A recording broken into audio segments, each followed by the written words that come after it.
kama wazazi, kama serikali, kama viongozi, tusiwapiganishe watoto wetu. These young people of Kenya, they don't need violence. They don't need confrontation. They want opportunities. They want jobs. They want opportunity to engage in business. That is what we should be doing as leaders, instead of inciting them to violence, to destruction, and many things that will not solve their problem and will not solve the problem of our country.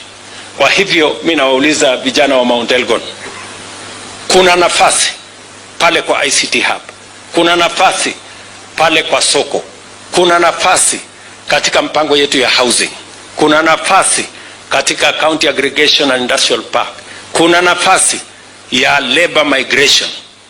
Jipange na hizo nafasi na ndio maisha yako itasonga mbele. That is what we must do.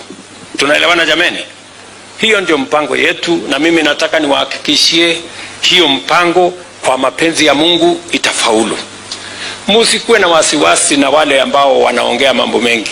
Hao wanaongea mambo mengi ni kwa sababu wamekwama na hawana mpango mbadala. They have no alternative plan. Ndio matusi ni nyingi na mambo yale mengine ni nyingi kwa sababu